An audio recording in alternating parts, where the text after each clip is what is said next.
Hi, and welcome to H3 TV. We are so happy that you are joining us, taking time on your lunch hour this Wednesday to join us for our 9th episode of H3 TV, where we spread health, hope, and happiness. Today, my guest is Leslie Jackson, and she's going to share with us her ideas and tips on how to stay hopeful. Leslie, tell us a little bit about yourself.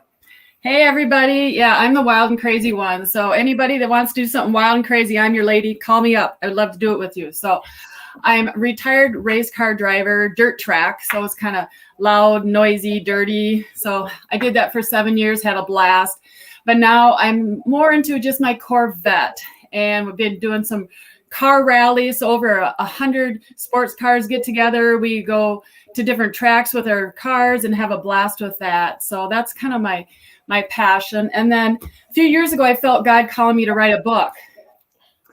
So this book showed up after lots of work with editors. And so lots of work with that. But it really helped me. It helped me work through my past, which I've got a lot of garbage in the past, but I worked through it. And so I'm hopeful now, right? Because everything's been worked through. Yeah. So I have a lot of baggage there.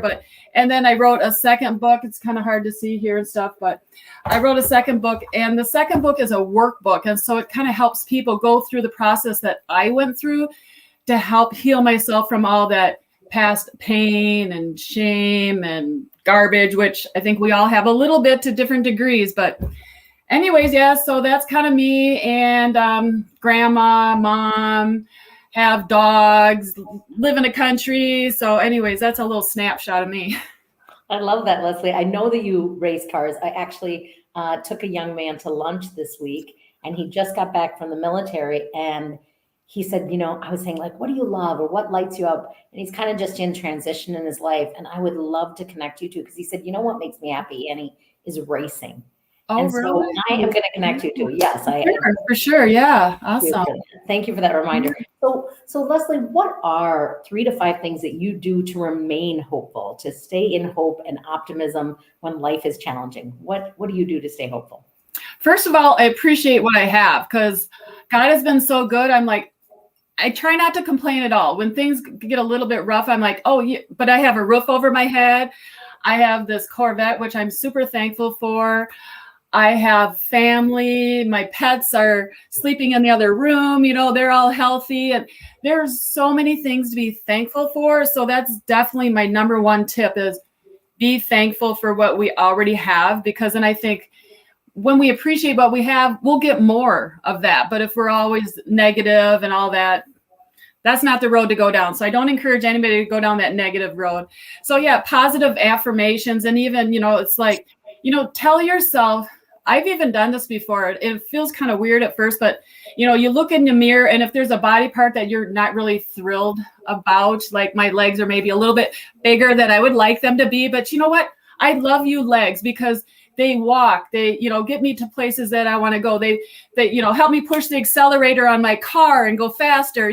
So any part of our body, is very, very important. And sometimes we like to pick on, our nose or our ears are too big or whatever, but our ears, help us hearing and all that. And so every part of our body is important. So I think I encourage people to really appreciate everything that you have, even if you think, you're maybe not the size that you would like to be, but just love your body part. So that's a huge thing that I always like to do, is positive affirmations. I'm not saying, be like, oh, I'm better than you kind of thing. No, it's just appreciate who you are, because God made everybody unique and wonderful just the way you are. And we are all different, and just be thankful that we are the way we are. And then I also, like I said, I'm a person of faith and all that. And so I do like to reach out to God and pray and thank him. And like I said, I'm very connected to God, and that's who I am.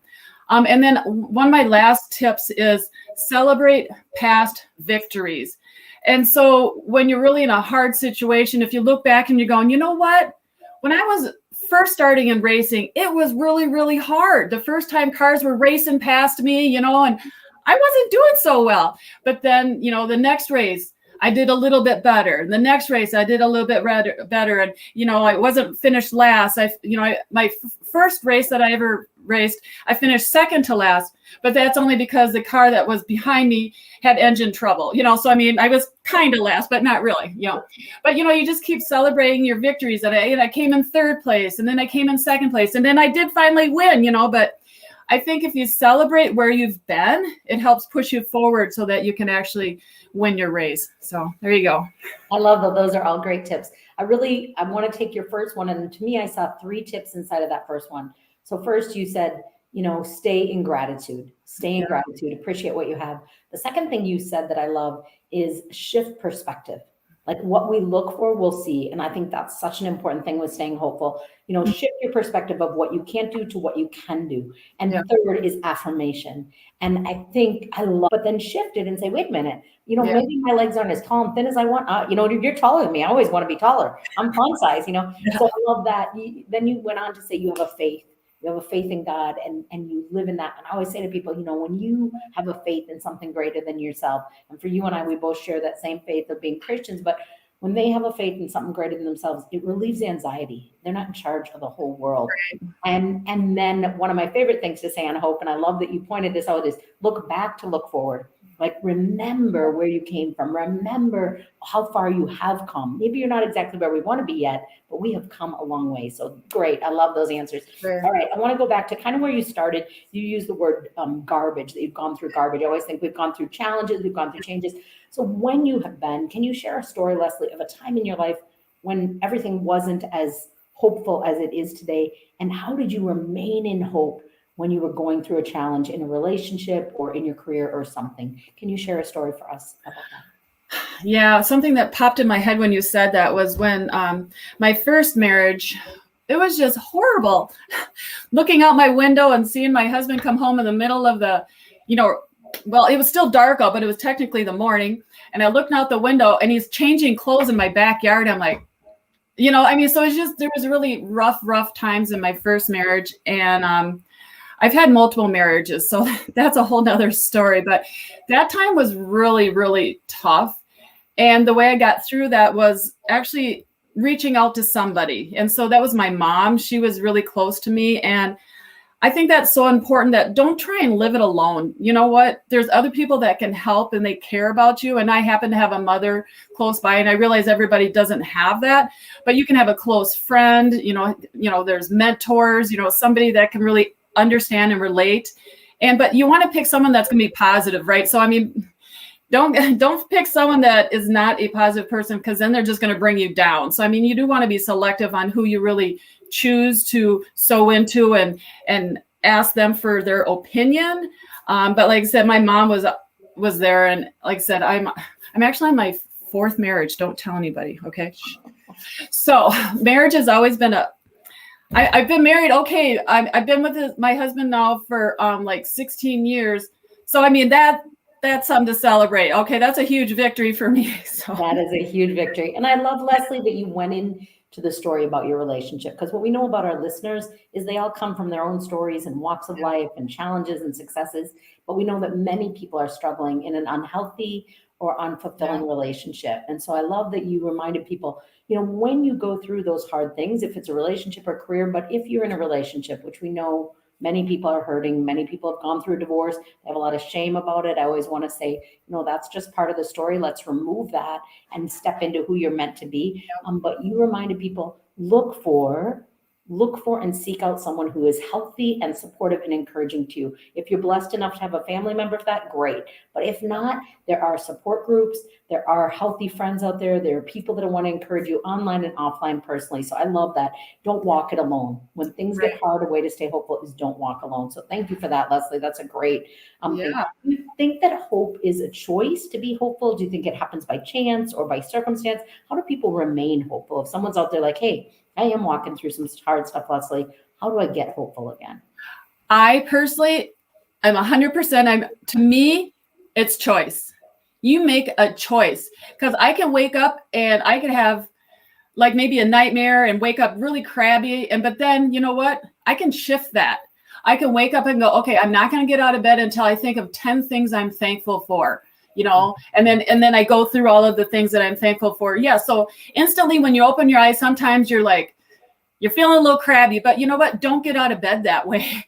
Change it right there. You do have a choice. I don't care what you're going through. You have a choice. Nobody can tell me that they don't have a choice. Even if it's a terrible situation, there has to be something positive about that situation, no matter what it is. There's so many books you can read that talk about that subject and I think about these, even people that were in like concentration camps, they would talk about how there was like roaches everywhere. But you know what they were thankful for is that the guards would not come near them because of all the roaches. I mean, that's a weird situation, but it just really made me think that even in the worst situations, there is always something to be thankful for. So to me, it's choice. Yes. I like that, Leslie. I think it is a choice. And I think sometimes like circumstances can influence that. But like, I love that you said, don't get out of bed.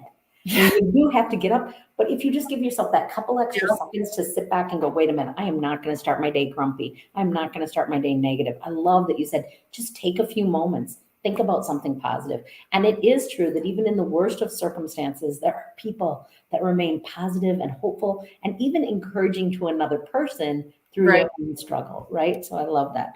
What do you think the difference between being hopeful and optimistic is? Well, again, because I'm a woman of faith, I always go back to that. So to me, like hope is something that sometimes, maybe it's believing in something that you don't visually see with your eyes, but you have a hope for the future. You have a hope for something better. But to me, that's kind of the difference is you're hoping in the unseen, and optimistic maybe is more of like a positive outlook. So to me, that's kind of the difference. Positive outlook maybe versus, hope in something that you can't necessarily see, but you hope it's out there. Yeah. And like you kind of explained, I like that, like hope is about the future sometimes. Like I believe things are going to get better because of my faith. I believe there's good on the other side of this challenge or this garbage or this darkness that I'm walking through. So I like that example. Very good.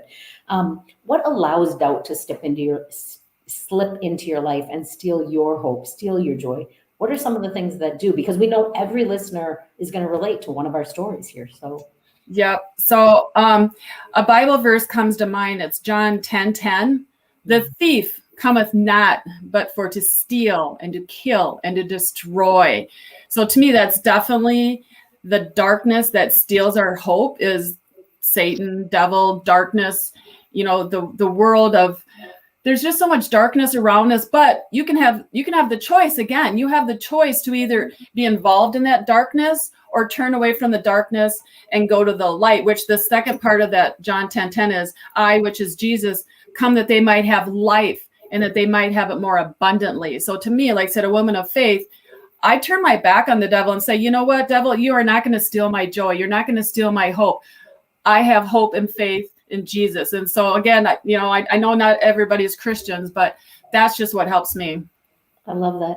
And you gave us a great visual earlier, Leslie, is you said, if I'm having a nightmare and I wake up with that heaviness of that nightmare. And I think sometimes we're having nightmares while we're awake, right? We're living a nightmare, living a struggle. But you said, then I stop and kind of you take captive your thoughts, right? Which probably comes from your faith as well. But you take captive that thought, you take captive that experience and say, wait a minute, this is hard, or my mind is not where I want it to be, but I'm going to stop before I keep moving and believing in that. And I'm going to focus on the positive. I'm going to focus on the gratitude. I'm going to prepare my body and mind before I start my day so I can affect other people. So I love that. I think you gave us a really good visual because I think some people are having nightmares in their sleep, and some people are living out a nightmare in their relationships or in their career or with their finances or with a diagnosis. And so take captive that, right? Like take captive that moment. You might not be able to change the circumstance of your relationship or your health overnight, but you can take captive what story you're repeating about it and the negative is feeding. And I love that you said, I just stop and I said,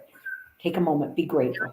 Take a moment, really focus on, I still got legs. I got a roof over my head. I have good stuff. So thank you. Those are really great answers.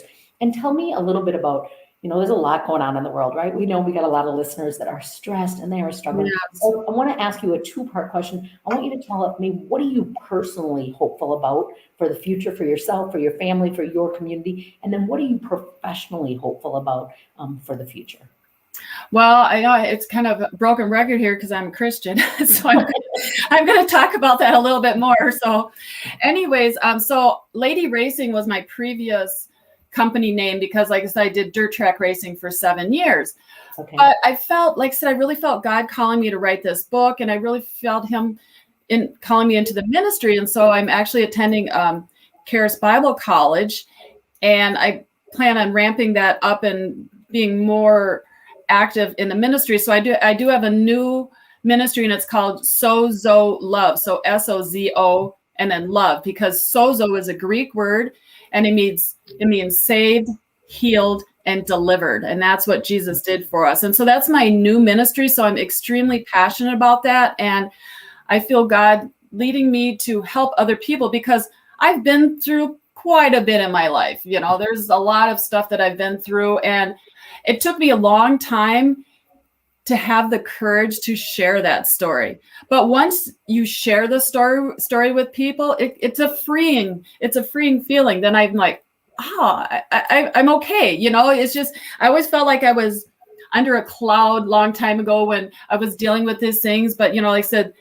I wasn't like always under a cloud, but you know what I mean? Sometimes a cloud would come under me because I would like think about the past shame and all that. But now it's like, I never have that. And it sounds really weird, but once I wrote the book, it really just freed me from all of that. And I really encourage people to, you know, turn around and look at that past, which we've kind of talked about a little bit already, you know, in this, but it's like, you know what? I thought I was going straight to hell because I've been divorced 3 times. Seriously. And it was hard for me to feel that I was saved. But then when God came to me and really showed himself to me, that's why I'm passionate about my Sozo Love Ministries, because I've been where people are right now, where you're thinking, there's no way God loves me because I did this, this, and this. Well, you know what? I did this, this, and this. Okay. So I know where you've been.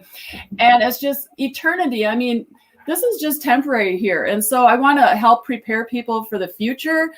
And I feel like I'm transparent about it. And I just want to help people because I love people. And so that's that. You can tell I'm kind of passionate about that. I love it, Leslie. I think it's good. 3 words that come to mind for me when I think about really when I get to work with people and just be with people is what I want to do is help them remove silence, stigma, and shame, right? And whether that comes from an unplanned pregnancy or a divorce or not finishing college, all the things that can lay on us, silence, stigma, and shame.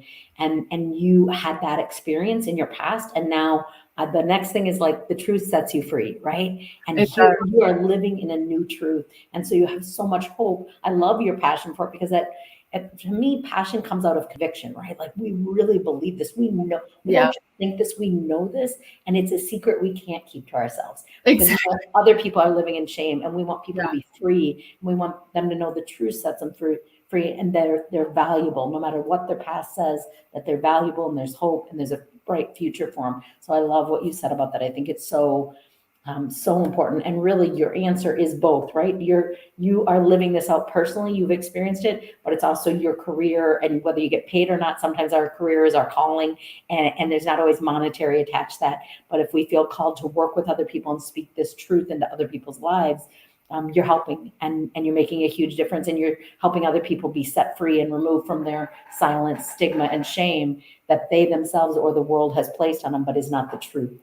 Because the truth is going to set them free, and you know the truth, and that's why you're passionate about it, right? That's right. Yes, you're living it out. I love that. So Leslie, like if you could tell us a story about hope, and maybe it's something, your own story, personally or professionally, of a place when you were in darkness. You kind of shared about one of your marriages, your first marriage, and that. But is there another story of where you kind of rode into hope or into darkness, and then you rose back out into hope? Like you went through something in your life and it felt like, man, I am in this pit alone. And now you are just totally living free from that darkness. Well, I mean, I kind of touched on it a little bit where I was raised a Lutheran. And so I knew how to check all the boxes that I got confirmed. I go to church. I did this, I did that, you know. So I did all of those things. But like I said, I had so many relationship problems and issues. And so that was really dragging me down. And then I was going through some health issues. And then this is going to sound really crazy, and it took me a long time to tell anybody this, but God literally healed me by an angel. Okay. I know it's really, really weird. And it took me a long time to say it because people are like, yeah, right. Sure. That really happened. So I'm like, I know, I get it. If you don't see it, it's hard to understand it.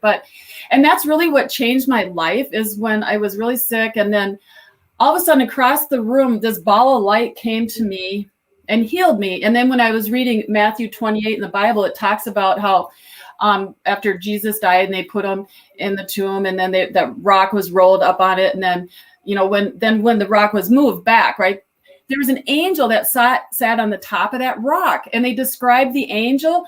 And I'm like, yeah, that's what I saw in my room, and it's like, wow, that's so cool. That was an angel that healed me. But I understand it's hard for people to grasp that.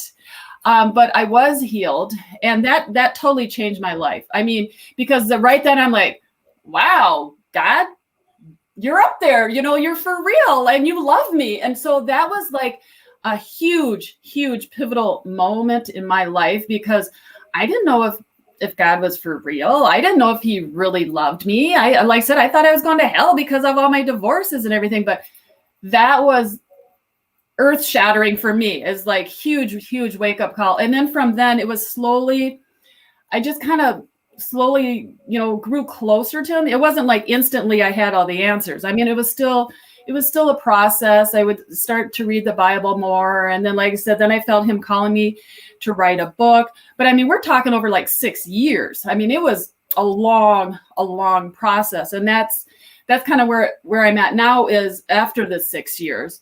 And now I'm just now starting my Sozo Love Ministry. I mean, that's brand new, but that's a 6-year process. So if some of you people are on just the second year trying to get your life back to where you want it to be, whatever, you're doing good because it took me 6 years. Okay. So, but yeah, so that was huge for me. I love that. I think, Leslie, there's more of us out there that believe in angels than don't. You just got to find them. Okay, good. I think angels exist all the time. I think they're like in our lives almost every day, but most people are so busy and distracted, we miss it. So I love your angel story. It's beautiful. I know that I've been touched by many angels throughout my life. It used to be one of my favorite shows, Touched by an Angel. I was like, yes. Why did everybody watch this? Why did we go up there? It was so happy. I need that positive stuff. But I also love what you said. You kind of went back to one of your first answers, and that was that hope is believing what we don't see. And so I hope you keep sharing your story of, healing, God-given healing by an angel, touched by an angel, personally and physically. And because I think it also confirms for other people to not be afraid to look. Like, what if there is angels? What if I am lovable? What if I could heal? Even though the doctors say no, even though I've been sick for 6 years or 5 years or 2 years or 20 years, what if I believe in a healer? I mean, I always think about, go back to the ultimate healer, Annie. Remember that what isn't common for our human nature is not difficult for a God that is the ultimate healer. And sometimes people get healing, sometimes people don't, and they get mad. And I'm like, there's more to the story that you don't see. And I remember I had a girlfriend, she was really sick with cancer, and they had given her 6 months to live. And ultimately she lived 3.5 years. And people asked after she died, why didn't she get healing? And some of my friends, we started a prayer group for her every week. She was a young mom. And one of my girlfriends that's a pastor, she said, Annie, God is always healing. He just doesn't always healing the way that we think he should. So he healed her spiritually. He healed her marriage. He healed her relationship with each of her children before she went on to be with him. But there was healing. It was just a different kind of healing. And so I think it's a great reminder. There's angels, there's ultimate healing, and hope is about believing the things we don't see. Because you kind of said that earlier. And I think with your angel story, some people will be like, come on, Leslie, that's ridiculous. But other people will be like, that is so cool. Like, I'm going to keep believing. I'm going to pray for an angel to show up in my life, in my children's life, in my health, whatever it is, because we know God is a God of miracles. And so I love that story. So Leslie, if people want to get a hold of you, so do you speak? Do you coach? Like, what other things do you do besides writing this workbook and Sozo ministry, which is awesome. I know Sozo. I know many that work in it. It's a beautiful ministry that does some incredible healing in many ways. So beautiful. Yeah. Yes. Thank you. Yes, I am a trained coach as well as a trained speaker. And so I would love to come to your event, whatever it is. You can contact me through sozolove.com. That's my website. Or you can email me at Leslie, Leslie, @sozolove.com. And yeah, so coach, I am also trained for coaching. So I do take on coaching clients. So I would love to help you guys. Yeah, I just actually helped someone recently. And the long story short is, it was a big difference in her life, and so it saved her lots of money, but I don't want to go into details right now. But I was so thankful that, because I am older, right? I've lived through a lot of things, and I just shared stories with her on how I handled those situations. And it ended up saving her money, which wasn't my goal, but it was one of those happy side effects, So yes, I'm definitely there for you guys. That's awesome. Leslie, are you on social media, and what's your favorite social media? And also, are you still racing? I retired from race car driving, but like I said, I do take my Corvette on tracks. And so I was just actually in Road America with my Corvette recently. So I do kind of racing, but it's different. And then, I am on Instagram under SozoLove _com.